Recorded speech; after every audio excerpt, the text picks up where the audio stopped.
Halo teman-teman semuanya, kembali lagi bersama dengan saya Natali Tenggunateng.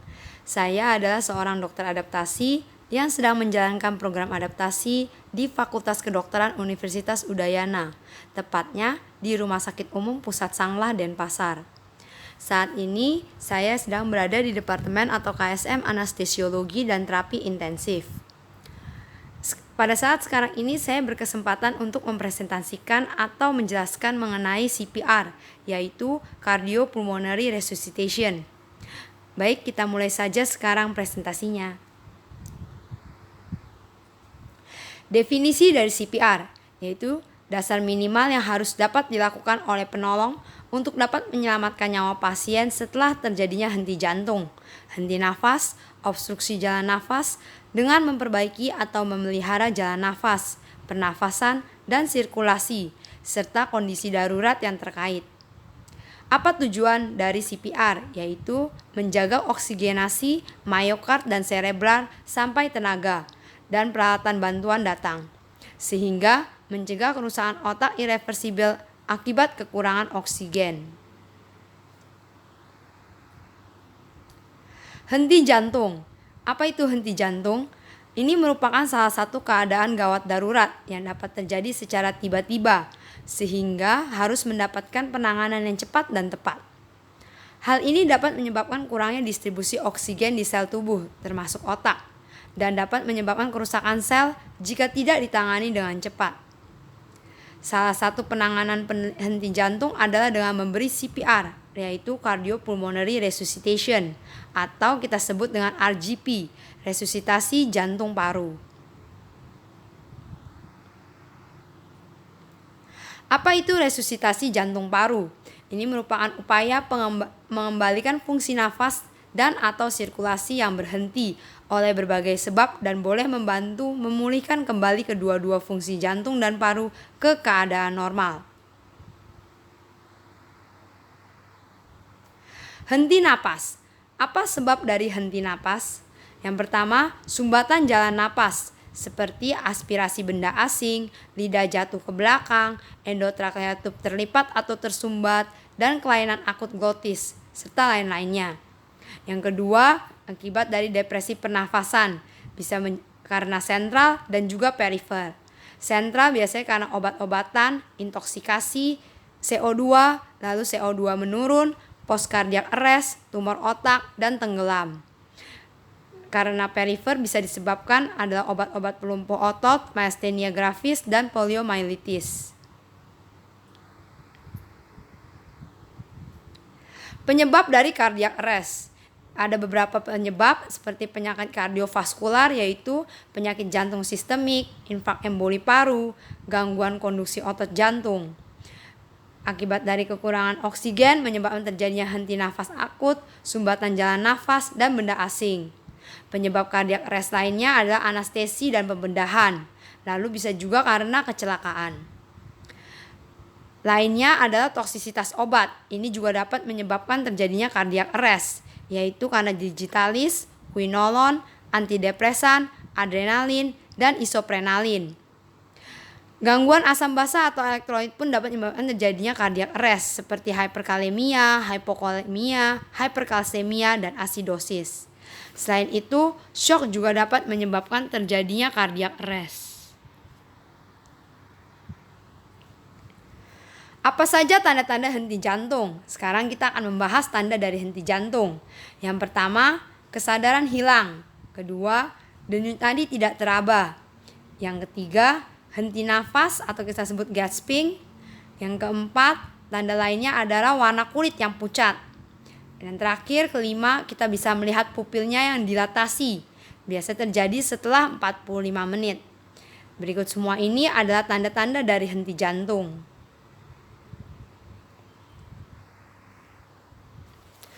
Kapan kita mengetahui apakah seorang sudah mengalami henti jantung? Korban dapat didiagnosa dengan henti jantung apabila korban sudah dijumpai tidak sadar pada perabahan denyut arteri besar dan tidak dapat dirasakan. Yang pertama, tekanan sistolik 50 mmHg mungkin tidak menghasilkan denyut arteri besar. Kedua, aktivitas EKG atau elektrokardiogram mungkin ada meskipun tidak ada kontraksi. Dan yang terakhir ketiga, gerakan kabel elektrokardiogram EKG dapat menyerupai irama jantung.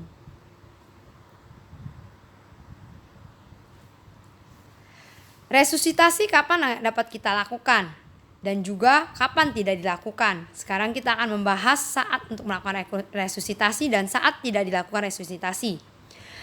Kapan kita melakukan resusitasi? Biasanya pada saat terjadi hypoxia, keracunan makanan atau obat, terkena sengatan listrik, tenggelam atau drowning, dan pada kecelakaan di mana korban masih dapat diselamatkan. Yang kedua yaitu pada saat tidak dilakukan. Kapan resusitasi tidak dilakukan? Pertama, pasien dalam keadaan baik atau normal atau dapat merespon dan terlihat dengan kondisi baik. Lalu pasien dapat dalam keadaan penyakit terminal yang tidak dapat disembuhkan. Terakhir, fungsi serebral korban atau pasien sudah dipastikan tidak akan pulih setelah dilakukan RGP selama setengah hingga 1 jam. Berikut ini adalah saat di mana akan dilakukan resusitasi dapat dilakukan dan saat tidak dapat dilakukan. Kapan resusitasi jantung paru dapat dihentikan? Resusitasi jantung paru dapat dihentikan jika korban kembali sadar. Lalu apabila resusitasi gagal, RGP dapat dihentikan. Yang ketiga, korban belum meninggal tetapi membutuhkan bantuan hidup lain. Dan terakhir, yang keempat, denyut jantung timbul meskipun kesadaran belum pulih dan nafas spontan yang bisa muncul atau tidak. Dalam keadaan ini maka RGP dapatlah kita hentikan.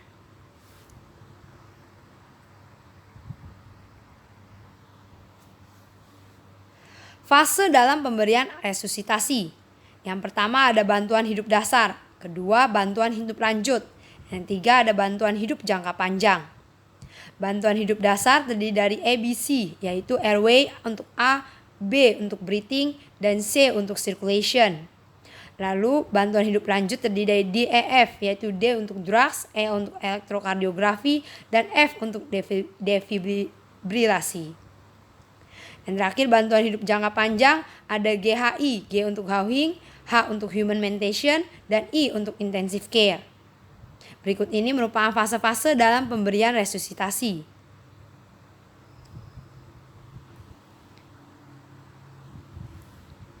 BLS. Sekarang kita akan membahas mengenai basic life support atau kita sebut dengan BLS atau dikenal juga dengan nama bantuan hidup dasar BHD.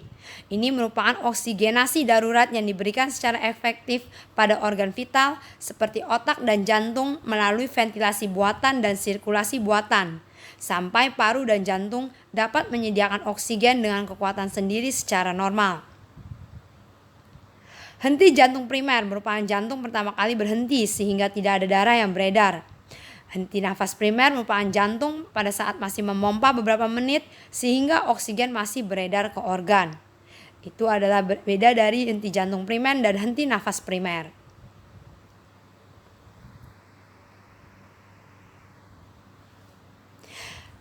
Sekarang kita akan membahas mengenai langkah-langkah dari resusitasi jantung paru atau RGP. Langkah-langkah RGP biasanya ini terdiri dari beberapa. Pada umumnya korban pasien atau henti jantung nafas dapat dilakukan RGP. Di rumah sakit biasanya kita mengaktifasi dengan istilah code blue atau kode biru. Nah, langkah-langkah RGP ini pertama terdiri dari yang harus kita lakukan adalah D, danger, di mana kita harus memastikan keadaan keamanan. Kita melihat lingkungan sekitar kita apakah aman atau tidak. Lalu kita lanjut dengan respon. Kita mengecek respon pasien atau korban. Bagaimana responnya? Setelah respon kita cek pasien, kita dapat short call EMS di mana kita dapat meminta bantuan dengan mengaktifkan EMS. Di saat ini ada keadaan di mana kita memanggil bantuan tim primer dan mengaktifasi code blue. Setelah mengaktifasi code blue, maka tim sekunder akan datang membawa defibrillator. Nah, pada saat inilah di mana kita memulai untuk RGP. Setelah short call EMS, sambil menunggu bantuan datang, kita dapat melakukan RGP. Next, setelah short call EMS yaitu circulation. Circulation, kita dapat mengecek nadi, cek nafas, dan konferensi sebanyak 30 kali per intervalnya. Lalu kita dapat melihat airway, yaitu dengan cara membebaskan jalan nafas pasien. Dan terakhir dengan breathing, B, yaitu memberi bantuan nafas sebanyak 2 kali. Kita dapat melakukan RGP secara kontinu hingga tim primer atau sekunder datang dengan alat defibrillator. Siklus RGP atau resusitasi jantung paru ini biasanya dilakukan 30 kompresi dada diikuti dengan 2 kali pernapasan bantuan.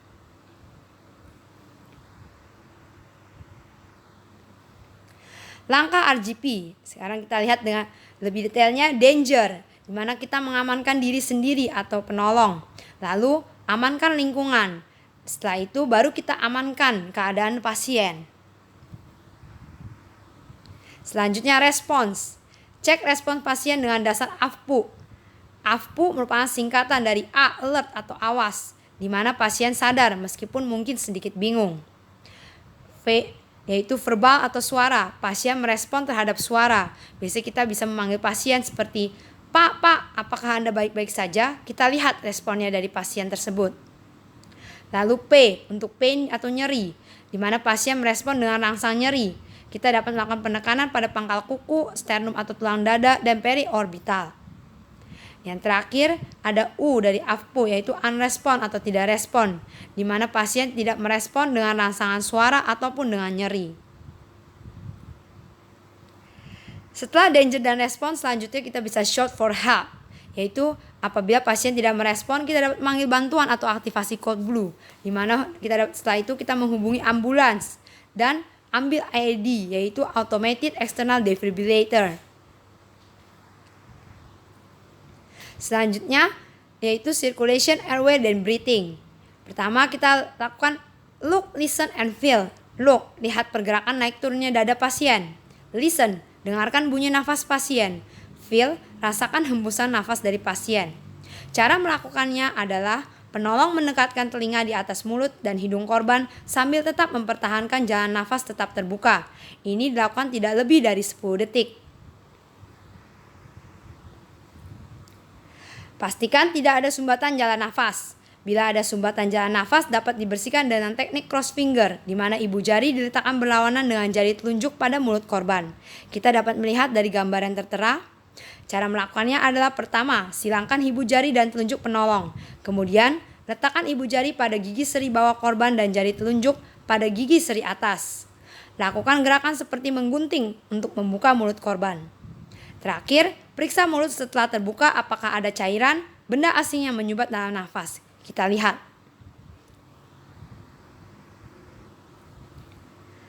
Membuka jalan nafas. Apabila korban tidak sadar maka tonus otot menghilang yang akan mengakibatkan lidah dan epiglottis akan menutup faring dan laring sehingga menyebabkan sumbatan jalan nafas. Keadaan ini dapat dibebaskan dengan head chin lift dan jaw thrust maneuver. Kita dapat lihat caranya melalui gambar yang sudah tertera. Head chin lift. Caranya adalah letakkan tangan pada dahi pasien lalu tekan dahi sedikit mengarah ke depan dengan telapak tangan penolong.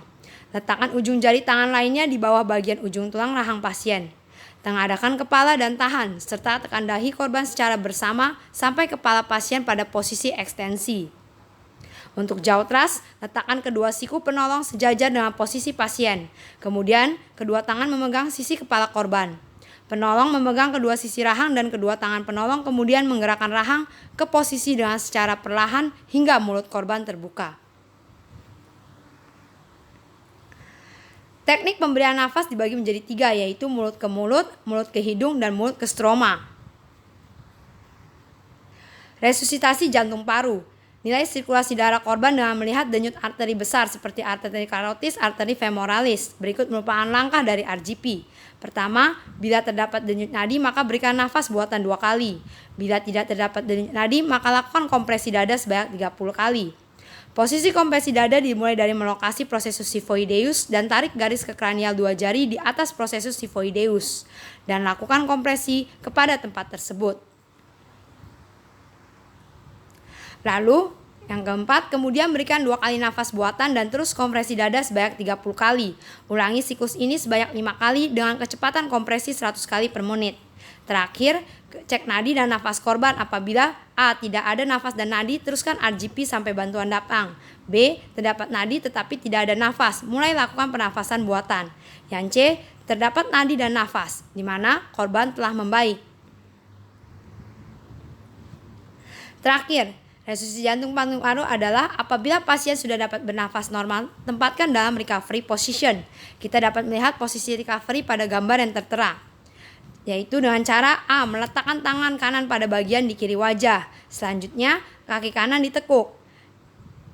Setelah kaki tangan ditekuk, tangan kiri pasien dirapatkan ke badan pasien. Gulingkan pasien ke arah kiri. Dan terakhir, observasi keadaan pasien. Kapan RGP dihentikan? RGP dihentikan bila 1. Pasien dinyatakan meninggal. 2. Pasien sadar atau nafas spontan serta nadi adekuat. 3. Penolong kelelahan. Yang terakhir, tenaga yang lebih kompeten datang atau adanya ketersediaan automated external defibrillator atau AED. Berikut ini adalah lampiran dari AHA 2015 mengenai CPR guidelines. Sekian presentasi dari saya mengenai CPR atau cardiopulmonary resuscitation. Terima kasih atas waktunya.